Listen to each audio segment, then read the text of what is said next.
Sin leche Saca para la los jóvenes. ropa. Ya estamos, Estoy muy abrigada. ya está. Esto está saliendo. Deja No al peinarnos. tiro, pero Ya pronto. lo avisó. Voy a peinar, espérate. Salud. Maquillaje. Bien, bien ahí. Muy tarde. Salud, Muy maestro. bien Tarde para el ahí. maquillaje. Muy tarde para el maquillaje. Arreglándolos. ¿Cómo está? Muy bien. Oye, salud. Salud. Anda luz. Todos ustedes. Cuando el Aparece seminario. una perrita con Claudio. Darío. ¿Cómo está? Buena, buena, buena. Seguro pichucho. Excelente. Entonces ahora hacemos la maldad que a mí me encanta, y quedan casi todos muteados. Solamente Alberto y Mirko pueden salir de esta profunda angustia de la soledad, de no poder hablar, o de poder hablar y que nadie te escuche. Alberto, ¿cómo está ahí? Bien, bien, un poco cansado, debo decir, pero bien. Sí, sí. Es que el Alberto le toca duro en realidad en este seminario, porque es el que sostiene, nosotros ahí le ponemos, ¿ah? Sacamos el pandero, empezamos a tocar el pandero, pero el que tiene la Biblia en la mano es Alberto. Sí, pues, claro. ¿Ah? Macari. Alberto es el Moisés que viene con las leyes bajando desde el monte Sinaí, ¿no? Las trae en una piedra porque son leyes inamovibles. Estas son leyes inamovibles. Aunque hay que decir, así rapidito nomás, que cuando recién se hicieron estas leyes, las primeras veces se movieron harto, pero ya a esta altura del partido ya no se mueven, ¿cierto, Alberto? No. Y siempre es importante una cosa, ¿eh? No se les ocurra pensar de que hay contextos y situaciones en las cuales uno debería no considerar la ley. No, yo conozco gente que hace esas cosas y no funciona. Así que tengan mucho cuidado. Algún día vamos a explicar, sí, una cosa que, como estamos recién empezando, no se puede explicar ahora, pero que lo que sí pasa a veces es que no se pueden cumplir dos leyes al mismo tiempo. Ah, ya. Y eso es terrible. Ya, pasa eso. eso. Es terrible. Eso es terrible. Ya, pero yo deberíamos hacer un especial, las leyes del padrino para la oficina. Cómo sobrevivir en el trabajo aplicando las leyes del poder. Sí, no, definitivamente. Absolutamente. Oye, la provocación que ahí está es esto esto fue de Mirko. ¿Ah? Estas cosas se le ocurren a Mirko. ¿Por qué Sebastián quiere ser Michael, pero siempre termina siendo Fredo? ¿Ah? Que hasta lo citó Fernando Paulsen hace un par de días atrás en La Clave, ¿no, Alberto? Sí, pues está entrando al panel que me toca los miércoles, entonces estoy con Fernando allá a las 9:30 y con Pancho Martorell. Entonces parte Fernando y dice, oye, ustedes siempre andan con Mirko, con Darío, andan hablando de las cosas de Piñera y Fredo, pero yo he visto esta semana, dijo en redes sociales, por todos lados, bueno, ustedes lo pueden escuchar, ahí está en mi canal de YouTube, está el programa, y él dice, no, yo he visto esta semana que está lleno de gente hablando de Piñera como Fredo. Entonces, y plantea, efectivamente, el Piñera como convertido en Fredo es algo que se está hablando mucho, y bueno, lo interesante es lo que plantea Mirko, que en el fondo el que quiere ser Michael, no lo vimos nunca, como Vito no hay, entonces Michael intenta ser, pero también fracasa, además. Aún cuando fracasa, él es muy bueno. O sea, esta cosa es tan difícil que un tipo que lo juega bien termina fracasando igual. Pero Fredo es otra cosa. O sea, no. Bueno, no, a ver, pero no es una ley, pero no.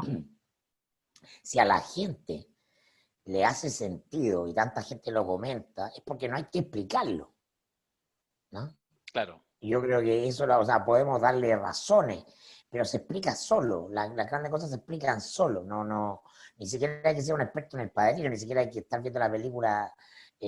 Todos saben que Fredo es el hermano menos aventajado, el torpe, ¿no? Y entonces Piñera prácticamente en el último tiempo, semana a semana, se viene explicando solo en esas torpezas, ¿no?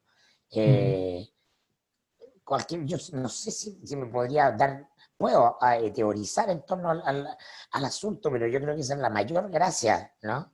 Que estamos frente a un presidente que él mismo nos regala episodios que son leídos como minusvalía, una minusvalía intelectual profunda de comprender en el sentido de la inteligencia emocional, ¿no? De comprender su lugar y de cómo cada cosa que hace por querer ser Michael, el choro, el que la está rompiendo, ¿ah? El que, por lo que sea, ¿no? Y justamente lo devalúa y lo convierte en lo contrario, lo convierte en Fredo.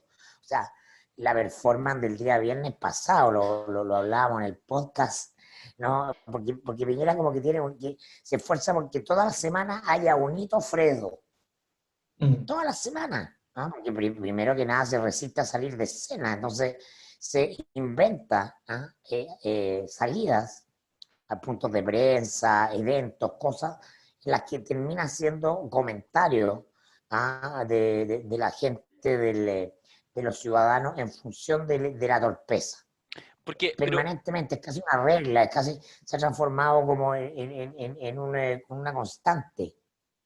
pero yo les quiero hacer una pregunta a los dos, porque, a ver, obviamente hay una dimensión cuando uno juega con la idea de Piñera como Fredo, el que hace la tontera. Hay tonteras que hay cosas divertidas, hay cosas ridículas, hay cosas patéticas que incluso te permiten hasta acumular un poco de poder. Lo pongo el ejemplo de lo que varias veces hemos hablado respecto al rol que tuvieron las piñericosas en el primer gobierno de Sebastián Piñera, donde las piñericosas, que eran estas tonteras, el marepoto, el tsunami, etcétera, lo que hicieron fue bajar, por decirlo así, el riesgo, la calificación de riesgo del personaje, para ponerlo como una cosa divertida. Y eso fue funcional. Él acrecentó su poder. Piñera tuvo más poder gracias a las piñericosas, porque efectivamente la dimensión que era más compleja para él, que era el banco de Talca, el empresario, el especulador, eventualmente el corrupto, termina siendo el tonto. Pero en este segundo gobierno parece que las tonteras, independientes de que puedan ser risibles, ya adquieren una dimensión de pérdida del poder. Pero eso les quiero preguntar, porque ahí hay una diferencia respecto a lo que es anecdótico a lo que es sustantivo. No, yo no comparto eso, yo no comparto. Yo creo que el triunfo de Piñera por segunda vez en SP2 habla de la pobreza del conjunto de nuestro sistema.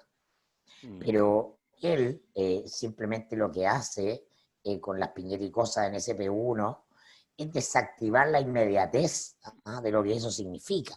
Yo me he sincerado, pero yo he terminado Piñera 1, lo que me hacía decir es imposible que Piñera vuelva al gobierno es justamente este factor.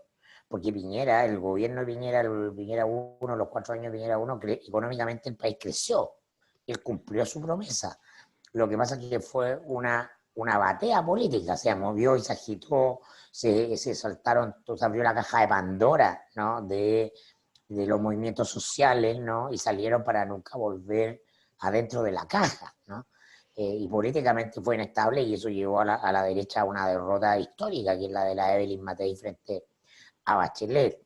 Pero yo decía que lo que era más central en el respecto de ese gobierno era que Piñera había mostrado que no estaba justamente a la altura de lo que la propia derecha, ¿no? Esperaba de un presidente de la República, ¿no? Y en esto hay muchos episodios, pero hay uno particular que a mí yo esto que lo escribí en el mostrador, me acuerdo en ese minuto, que es la renuncia del ministro Felipe Bulnes, que era el ministro de Educación. Porque Felipe Bulnes, un histórico de RN, hombre más bien del mundo liberal, pero heredero de la tradición aristocrática, nieto del marqués, ¿eh? Francisco Bulnes Ripamonti, y un prohombre de la derecha del viejo Partido Nacional. Y Bulnes, bueno, yo lo conozco, un tipo de posgraduado en Harvard, abogado de los top 10, emblema del éxito, ¿ah? En el modelo histórico militante de RN, cercano a Rodrigo Ginsberg, etcétera, etcétera, etcétera. Y él estaba haciendo una pega como ministro de Justicia bastante destacada, porque era el primer ministro de Justicia mucho tiempo que ponía el punto de las cárceles como un punto de vulneración de derechos humanos. Viene el movimiento estudiantil y Piñera hace lo que permanentemente hace, ¿no? Como todos los mandatarios que no tienen conciencia del ejercicio del poder del Estado. Usa a las personas en función de un interés de corto plazo. Y devalúa toda la pega de Bulnes porque, claro, había demostrado manejo de prensa, había demostrado trabajo político, gestión, entonces lo manda al Ministerio de Educación. Y en el Ministerio de Educación, ¿no? lo deja a cargo de la tarea más difícil, la negociación con el movimiento estudiantil. Y termina todo esto con Bulnes, ¿no? Tratando de generar condiciones para una negociación. Además, Bulnes, abogado experto en negociaciones, ¿no? Hace clases en Harvard de negociación. Entonces, no estamos hablando de alguien que sea un aprendiz de brujo en este asunto. Y él genera todo un escenario de negociación. Y esa negociación se la echa abajo el propio Piñera. Y Bulnes le renuncia a Piñera. Se va, ¿no? Porque termina hastiado con Piñera. Y entonces, a mi juicio, se juntan lo que yo creía que era lo relevante, una serie de factores, incluyendo lo de los cómplices pasivos, que hacían a Piñera una persona que la derecha no iba a querer volver a ver, ¿no? Y me equivoqué porque existía un personaje que se llamaba Andrés Chadwick, y Andrés Chadwick tenía una capacidad infinita de persuasión y de construcción de escenario, y entonces hizo algo correcto, que apostó a la demolición de la nueva mayoría y del gobierno de Bachelet. ¿Ah? Y la descomposición del sistema político hace que la derecha pierda cualquier liderazgo de perspectiva política de estilo Jaime Guzmán, que funcionan en lógica estratégica y no meramente táctica, ¿no? Y eso hace posible a SP1, pero ese SP1 está completamente devaluado en lo que la propia derecha espera de la autoridad presidencial. Esa es la razón por la cual la derecha ama a Lagos, ¿no? Y simplemente tolera a Piñera, ¿no? Por la estatura, algo que en ese mundo es muy relevante. Si uno no conoce ese mundo, si no ha conversado con ese mundo, no lo comprende. Pero bueno, se dieron las cosas de otra manera y por lo tanto, si bien es cierto que zafó Piñera de la piñericosa, no, hay una continuidad en el hecho de su constante desacoplamiento de lo que la institución presidencial le pide a él.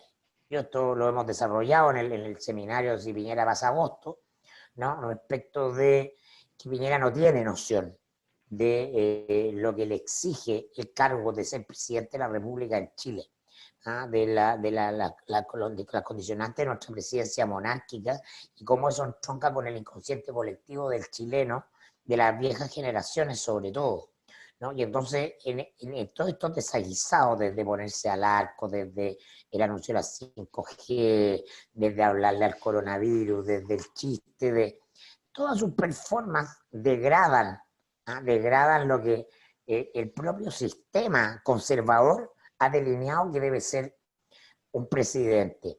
Y eso, esa asincronía, esa incapacidad de leer eso, es su mayor torpeza. Digámoslo derechamente, habla de su estupidez política, ¿no? Porque Piñera efectivamente tiene muchas habilidades gerenciales, es un balazo para los números, ¿no? Y sabe gestionar el aparato del Estado, y sería, en términos del equipo ideal, sería probablemente el mejor director de presupuesto que pudiera tener Chile.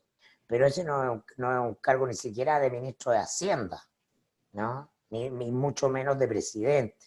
Entonces, el no comprender tus propias limitaciones, ¿no? Es parte de lo que más flancos te abre en la política, en el juego del poder y en cualquier ámbito en la vida. ¿Para qué tú eres bueno y para qué no eres bueno? Entonces quiere ser Michael porque cree que puede ser de voz, ¿ah? en una cantidad infinita de cosas, siendo que tiene muy importantes habilidades restringidas para solo un pequeño ámbito de cosas. Los negocios, la administración del Estado, exclusivamente lo gerencial, que es la proyección de eso, la planilla Excel. ¿Hay algún matiz en esta definición que hace Mirko, adjudicándole este monito de Fredo? Qué bonito, ¿no? Fíjate que yo creo que a ver, es bien importante caracterizar efectivamente esta conducta que describe Mirko de Sebastián Piñera. Él efectivamente, cuando tú dices, por ejemplo, las piñericosas le sirvieron. Sí, por supuesto que le sirvieron mucho.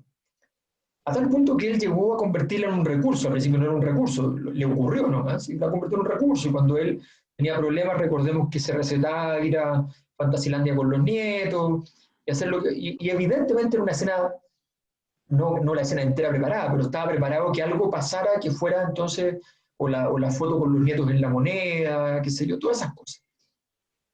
Bueno, eso de Sebastián Piñera, uno dice, bueno, pero eso le convino. Sí, le convino. Pero aquí viene el punto. La distinción entre que algo te convenga en un escenario determinado y que algo te esté permitiendo acumular poder es una distinción importante. Hay cosas que te convienen que no acumulan poder. Y muchas veces lo sabemos. O sea, a todos nos ha pasado que eventualmente nos han ofrecido algo que nos conviene, porque resuelve un problema urgente. Por ejemplo, nos ofrecen 200 lucas más de sueldo en una empresa bastante más chica y más frágil que en la que estoy. Que la cosa nostra. Bueno, sí, pues tenés 200 lucas más. ¿Ya? Pero la empresa es chiquita. Esto pasa mucho en el mundo de la tele, lo vemos, o sea, lo vemos cuando, entonces, le pasa mucho a los animadores de televisión, para arriba o para abajo, o sea, a veces no les conviene subir incluso. El animador, no va ni el nombre, pero es súper fácil, digamos, el animador de un canal de televisión chiquitito, es la estrella del canal, de repente van y le dicen, ascendido, pum, contrato millonario, canal grande. Y el canal grande llega y dice, oye, ¿y dónde te van a poner? Ah, no sé, te contratamos, vamos a ver. Tenemos un proyecto re bueno, ¿eh? Va a salir fantástico, bien, bien, pero tenemos que afinarlo todavía. No sé, pero yo pensé que estamos listos para... No, es que espérate, que estamos... Es que aquí hay otro animador que tenemos que ponerle el programa rápido, porque, y tenemos este otro acá. Y de repente te das cuenta que el canal no gira a tu alrededor, en fin, y que en el fondo te empiezas a quedar de cola de león, bien pagado y todo, pero sin juego, ¿no? O sea, esas cosas de entender, me acuerdo perfecto de un dueño de vinos chileno que en una reunión con embajadores y empresarios de México, qué sé yo, un empresario de supermercado le dice, oye, yo necesito comprar vino chileno, dame tú, yo necesito tantos litros, le dice. Y él le dice, chuta, pero es que eso es toda mi producción. Bueno, véndemela, le digo. No, que no te la puedo vender, ¿cómo te la voy a vender toda? Sí, véndemela. Y de mañana tú me cerrás el negocio porque no te interesó, qué sé yo, y me quedo sin vender. Entonces, te conviene, pero no te da poder. Entonces, diferenciar eso a Sebastián Piñera le cuesta mucho. Y a él, ese recurso que le convino, que le permitía no caerse en las encuestas cuando las cosas estaban mal, por otra dimensión, que le permitió jugar, siempre fue un elemento que estuvo horadándolo. Y por tanto, nunca realmente fue una estructura de poder relevante. Eso es algo que es importante entender. Entonces, por eso hay personajes que en el fondo apuestan, y a veces la historia no les da la mano, pero la apuesta es correcta, ojo. Yo me acuerdo siempre, me parece muy buena la metáfora, a mí no me gusta mucho usar metáforas futbolísticas a menos que tengan mucho sentido, y esta pelota tiene mucho. Me acuerdo una vez que iba escuchando la radio, qué sé yo, y en esta cosa de que se transmiten partidos como de otros países y todas esas cosas, entonces había terminado un partido del Barcelona, ¿ya? Y entonces estaban entrevistando a Guardiola, el Barcelona de Guardiola, que ahora ya es casi una especie de sueño ya Mito. finalizado completo. Bueno, entonces estaban entrevistando a Guardiola y le habían hecho un gol espantoso al Barcelona saliendo, o sea, el arquero tira la pelota al central para que salga jugando, ¿ya? Y se equivoca, pierde la pelota y le hacen un gol. Y le dicen, bueno, ¿quién le pareció el error de la defensa? ¿Qué sé yo? Entonces dice, ¿cuál error? No, el error que les costó el gol. No hay ningún error, dice. ¿Cómo no hay ningún error? Claro que no hay ningún error. Yo les pido que hagan eso. ¿Cuál es el error? Pero es que le quitaron la pelota. Bueno, una vez al año le van a quitar la pelota. Pero no hay ningún error. Entonces, hay que diferenciar que hay veces que tú pierdes y no has cometido el error. Y hay veces que tú ganas y y lo has cometido.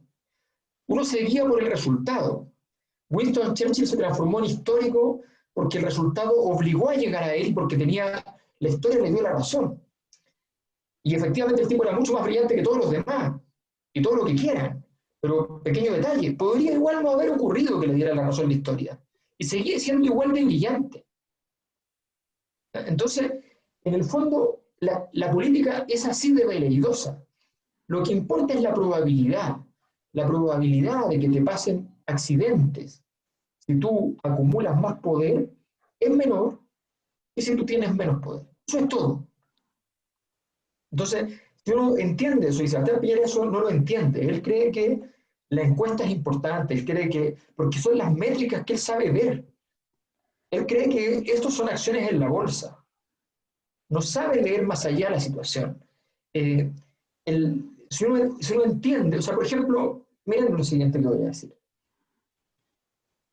La foto de Augusto Pinochet con los lentes oscuros, todos coinciden que es un error. Y no es un error. No lo hizo a propósito, jamás se le ocurrió la idea brillante de salir con los lentes oscuros, lo hizo de estúpido, claro. Pero acumuló poder. Porque cuando uno es dictador, lo único que puede ser, ¿ya?, es dictador. No puede ser dictador buena onda. Tiene que ser un tipo cruel. Cuando uno mira las protestas en Indonesia 10, 15 años después de que Pinochet estuviera cayendo, hubiese caído, y salían letreros, ¿ya?, en Indonesia diciendo Suharto es igual Pinochet. Eso es un activo de Pinochet, porque si tú vas a ser dictador, eres de los más grandes del mundo. Y un país como este, con un dictador que en realidad no era tan gran cosa, lo ascendieron en la historia. Y lo ascendieron porque todo el mundo dijo, oye, qué tipo más malo con esa foto, es terrible, ¿no? Es de una crueldad infinita. Bueno, eso a él le permitió, y sus frases desafortunadas, que fueron afortunadas, aquí no se mueve una hoja, ¿no?, sin que yo lo sepa, eso le permitió ser el dictador que fue.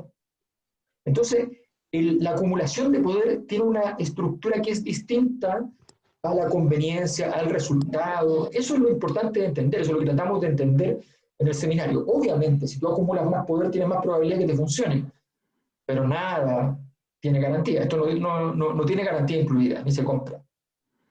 No, porque además lo que dice Alberto es que hay decisiones cruciales, ¿ah? Y entonces tú tienes que elegir parte de tu poder, y si no lo pierdes es entender el personaje en el que te puedes convertir. Y en el poder y en el padrino, eso queda medianamente claro, es mucho mejor ser temido que querido, ¿no? Y entonces vivimos una época, la cariñocracia, ¿no?, donde hay una confusión completa respecto de eso, ¿no? Porque todos quieren ser queridos, y Piñera es patéticamente el personaje que permanentemente quiere ser querido, porque las encuestas te hablan del reconocimiento, de que tú estás siendo bien percibido, todas estas cosas de las subjetividades. Es una cuestión que llegó para quedarse, porque entramos a una época de la emocionalidad. Bueno, es un cambio de paradigma, correcto, pero la lógica del padrino, estrictamente en esa lógica de poder, en la disyuntiva, es mucho mejor ser temido que querido. Oye, en la perspectiva actual estoy pensando en que nos acercamos al plebiscito, al proceso constituyente, pero entendido como el plebiscito de entrada, que veremos cómo se juega, veremos finalmente qué relevancia tiene. Yo ahí, Mirko siempre hace unos matices que son súper importantes, digamos, se hace la pregunta capciosa respecto a si finalmente habrá poder, se generará poder en ese proceso, no lo sabemos, el proceso está solamente ahí enunciado, está formalizado. Pero lo dice el padrino, o sea, lo dice Mike cuando le dice aquí, ¿no? Las elecciones, o sea, las elecciones siempre, nunca son eventos, no es que sean irrelevantes, pero no son tan importantes como hacen creer que son. Justamente.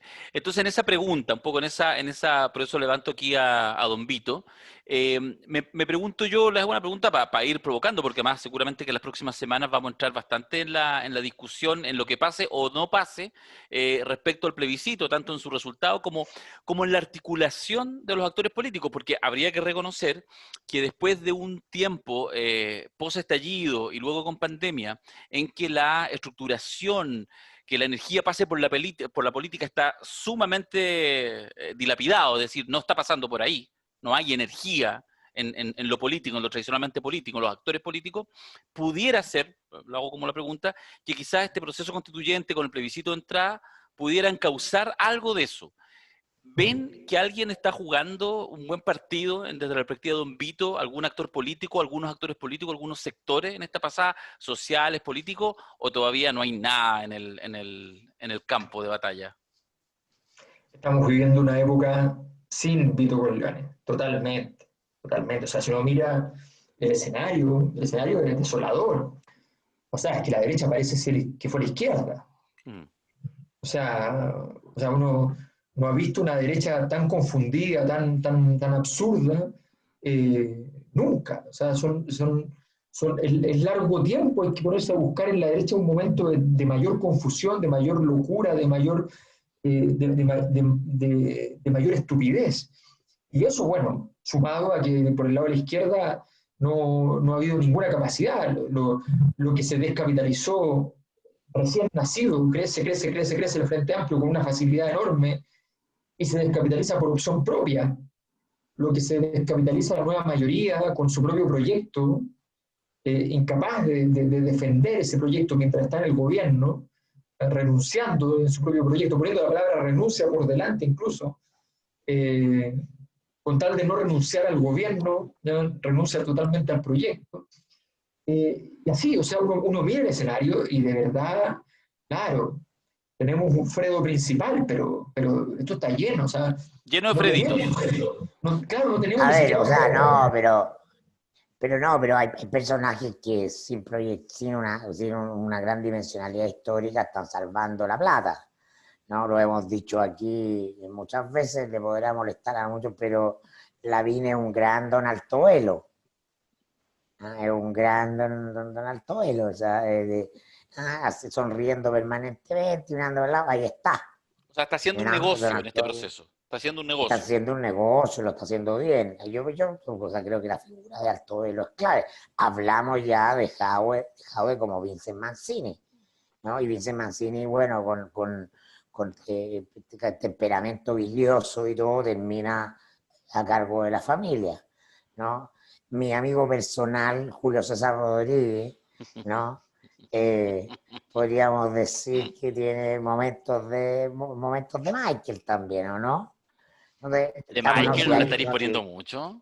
Momentos, a ver, Julio César. Momentos, sí. momentos. No, pero oye, ojo que eso de entrevistar con su qué le ha salido bien, o sea... No, fantástico. Encontró una beta... Está en boca de todos, y eso hoy día no, en eso consiste el poder hoy día, ¿no? De alguna manera, destacarse. Entonces sí hay actores que van en ganancia en esto, claro. Ahora, tú... No, dale, Alberto. Sí, lo que pasa es que, a ver, por ejemplo, sí, lo de Lavín es cierto, Lavín ha navegado el escenario. Y ha comprendido muchas cosas, pero yo creo que Lavín cometió un error que tiene que ver con una de las leyes que vimos hoy día. A ver. Yo creo que él no dijo, no estaba en la planificación, estoy seguro, de hecho, no estaba en la planificación decir que era un socialdemócrata. Pero que él sí lo había pensado, era el diseño. El diseño era estar cerca de la socialdemocracia, coquetearle, ¿ya? Ser su mejor amigo, ¿ya? Aparecer allí hablando de ese tipo de cosas. Pero no estaba en juego para nada. A mi juicio nunca pretendió lograr llegar a que se dijera, que se mencionara el tema. O sea, y cuando lo menciona, comienza a decir lo que estaba pensando. Cuando se ve atrapado en el placer de que el diseño que él había hecho, silencioso como todo diseño estratégico, la verdad es un buen diseño estratégico, ojo, no es que la gente diga esto es, ¿ya? Sino que la gente, como idea que fuera propia, se le ocurra como genialidad decir, oye, este tipo realmente parece tal cosa. Entonces, cuando él ve que le están diciendo socialdemócrata, él dice, oh, que voy bien, que voy bien. No puedo evitar este placer y confesaré. Sí, allí estoy. Entonces, ¿qué es lo que pasa? Que desde ese instante se abren los monstruos. Porque una cosa es jugar el juego y otra cosa es abandonar tu barco. Jugar el juego de que vas lejos, de que tu caña de pescar llega muy lejos desde tu barco y que puedes tener una red gigante, fantástico. Pero mi barco es mi barco. Y yo no sé jugar en el barco del otro. Entonces, cuando él juega eso, juega a un juego que no es justamente que desconoce el arte de Donald Tobelo. O sea, se sale del papel que Mirko muy bien lo ha caracterizado, se sale del papel y empieza a ser explícito. Hace un salto, se manda un Arturo Prat. Y esos cambios para Lavín siempre han sido malos. Siempre, cada vez que toma una decisión, le queda la escoba. Sí, pues, sí, el casi casi. Porque su característica central, su gracia, es ser melifluo. Sí, o sea, hacerse el muertito. Para decirlo en simple, ¿qué hace Julio Iglesias cantando metal? No se puede. No se puede. Entonces, Bueno.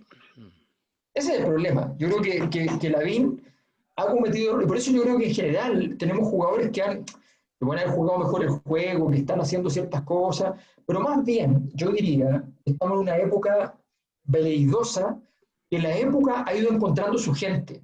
Y cuando ya no le sirve, la bota a la vera del camino con una facilidad pasmosa.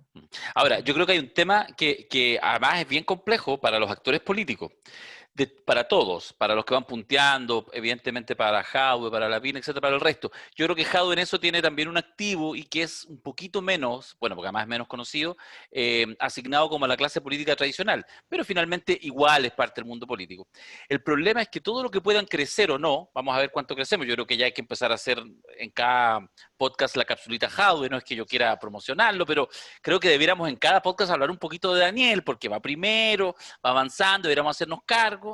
Además que yo creo que nuestras críticas le sirven a sus asesores para que él mejore, me da la sensación, bueno, pero lo que digo es que todo esto que pueda suceder, viste, tengo aquí, eso, muy bien, aplauso ahí del respetado. Pero no va primero. Que según criteria va primero por un punto. No, porque ese es el problema. Ese es el problema cuando tú... Chao, íbamos tan bien. Cuando uno se compra tesis, Darío. La encuesta criteria dice que este señor X, da lo mismo quien sea, tiene un punto más. ¿Ya? La encuesta no está diciendo eso, la encuesta, eso significa, no le llaman empate técnico, significa que no hay ninguno, hay una probabilidad X, ¿ya?, de que uno esté sobre el otro, que puede ser cualquiera de los dos. ¿Ya? Y lo que sí dice es que además irrumpió fuerte con 8 puntos más Evelyn Matei, cuyos votos podrían irse con mayor probabilidad, me imagino, ¿ya?, a Joaquín Lavín que a Daniel Jadwe. Bueno, entonces, sí, no estoy de acuerdo. En todo caso, la tesis que quería plantear era que todo esto que yo creo que va a ir pasando puede quedar en nada el día que alguien de estos, no sé, serán 3, 4, 5, no creo que muchos más nombres, que no están para nada en el ámbito político, Macari recién mencionaba uno, que es Julio César, de repente digan, voy. Y cuando digan, voy, van a partir la próxima encuesta con 18 puntos, o en un par de semanas. Es probable, me da la sensación, que efectivamente en estos ámbitos, en estos tiempos tan despolitizados, lo que suceda es eso. No sé si para bien o para mal, porque eso abre una caja Pandora que puede ser bien interesante, pero es bien probable que de no capitalizar y habiendo la voluntad de alguno de estos outsiders de dar el paso al frente, se puedan comer todo lo que los otros han ido labrando semana a semana en sus gestiones, en sus matinales. ¿Qué vamos a decir si Trump es reelegido? ¿Quién es Michael? ¿Quién es Vito? No, yo creo que no, o sea,